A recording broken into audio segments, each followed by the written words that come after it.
প্রথমে হচ্ছে এটা ছিল যে সর্বোচ্চ 1 লক্ষ টাকা আহতদেরকে দেয়া হবে। ওই অনুযায়ী প্রথমে 50,000ও দেওয়া হয়েছিল, যাদেরকে মনে হয়েছিল তুলনামূলক একটু কম আহত হয়েছে, এবং অনেককে 1 লক্ষ দেওয়া হয়েছিল। কিন্তু এখন আমরা এটা আর করছি না, কিন্তু অল্প কয়েকজনকে করা হয়েছিল, তাদেরকে পরবর্তীতে আবার ওইটা 1 লক্ষ করে ফেলা হয়েছে, 50,000 যাদেরকে দেওয়া হয়েছিল। এখন আমাদের সবাইকে 1 লক্ষ দেওয়া হচ্ছে, এবং সামনে যখন আমাদের এই 3 লক্ষটা যে নেক্সট মিটিংয়ে আমাদের কনফার্ম করা হবে, তখন সবাইকে 3 লক্ষ দেওয়া হবে। এটা হচ্ছে আমাদের লোয়েস্ট। এরপরে আমরা খুব দ্রুত সময়ের মধ্যে আমরা আশা করছি জানুয়ারির মধ্যে আমরা ক্যাটাগরি করে ফেলতে পারবো। এই ডিসিশন অলরেডি হয়ে গিয়েছে।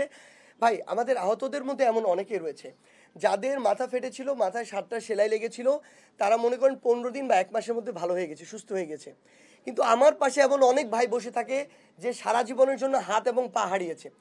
আমরা গতকালকে আমাদের উপদেষ্টা নাহিদ ইসলাম, হাসনাত আবদুল্লাহ এবং আমরা সিএমএইচে গিয়েছিলাম, আপনারা হয়তো দেখেছেন।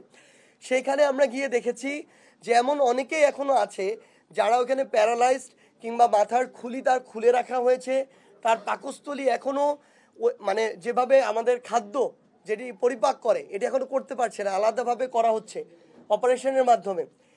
তার এখনো সুস্থতা আরো 2 বছর লাগবে, এবং সারা জীবন তাকে এটা ক্যারি করতে হবে। সো দুইজনের সুযোগ সুবিধা আসলে সমান হওয়া যৌক্তিক না। সো এই জায়গা থেকে আমরা একটা ক্যাটাগরি করছি। আহতদের ক্ষেত্রে হয়তো প্রায় 3 থেকে 4টা ক্যাটাগরি হতে পারে।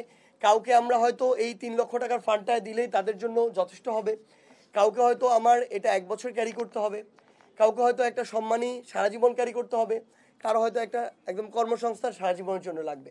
সো ওই জায়গা থেকে আমরা এই ক্যাটাগরিটা করছি, তখন এটা দূর হবে এক। দ্বিতীয়ত, আপনি যেটা বললেন আমরা আসলে এটা আসলে আমাদের মিসকমিউনিকেশন ভাই। মানে এই যে আপনাদের এগুলো অবশ্যই আপনাদের চ্যানেলের মাধ্যমে যাবে, তাও অনেকের কাছে যাবে না, খুব স্বাভাবিকভাবে। সবার কাছে হয়তো স্মার্টফোন নেই, সবার চোখে এই জিনিসগুলো পড়ে না। আমাদের এখানে এসে দেওয়ার কিন্তু প্রয়োজন নেই। আমাদের ইমেইল, আমাদের অ্যাকাউন্ট রয়েছে, আমাদের হোয়াটসঅ্যাপ নাম্বার রয়েছে, আমাদের 16000 রয়েছে।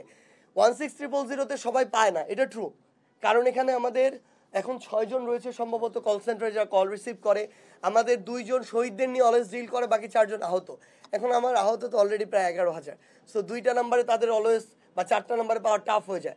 আমাদের অফিসের পরিধি আপনারা নিজে একটু ঘুরে দেখবেন, যারা এখানে প্রেসিডেন্ট, জেনারেল সেক্রেটারি, ট্রেজারার, সি হিসেবে কাজ করে, তাদের কোনো রুম নাই। আমরা এসে যদি প্রয়োজনে বলা আছে এটা রুম, ওর রুম, বা এটা কনফারেন্স রুম, কিন্তু এখানে আপনারা আসার আগে এই যে এখানে কাজ করছিল। সো সব জায়গায় কাজ হচ্ছে, আমাদের প্লেসটা আরও বাড়ানো হচ্ছে। ওই জায়গা থেকে বাড়ানো হলে হয়তো কল সেন্টার আমাদের সংখ্যা বাড়ানো হবে। তো যদি কেউ চায় হোয়াটসঅ্যাপ নাম্বার দিতে পারে, সমস্যা নেই। কিন্তু আমরা আমাদের জায়গা থেকে আরেকটা পরিকল্পনা করছি। প্রত্যেক বিভাগে, এটা আমাদের পরিকল্পনা রয়েছে, সামনে জেনারেল মিটিং উপস্থাপন করব, প্রত্যেক বিভাগে আমরা এরকম একটা করে অফিস নিতে চাই, যেন কাউকে আর সবাইকে ঢাকা ছুটে আসতে হয় না। এটা আমরা করতে চাই কাজ সহজ করার জন্য। আরেকটা, যেটা আমাদের হোয়াটসঅ্যাপ নাম্বার রয়েছে, আপনি এমআইএস এর যে কথাটা বললেন, আমরা এমআইএস এর সাথে অলরেডি কথা বলেছি। তারা বলেছে তাদের 1 থেকে 2 সপ্তাহ সময় লাগবে এটাকে গেজেট করার জন্য। মানে এই 11,306 জন তারা আবার আরেকবার ভেরিফিকেশনের জন্য পাঠিয়েছে।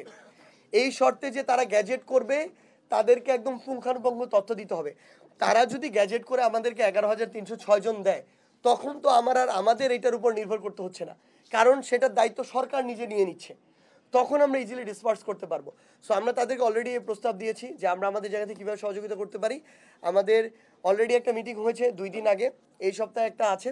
সো আমরা আশা করি এই যে গ্যাপটা এমআইএস এর সাথে আমাদের, যদি তারা আমাদের কাছে 1 সপ্তাহ সময় চেয়েছে এটা গ্যাজেটেড করার জন্য।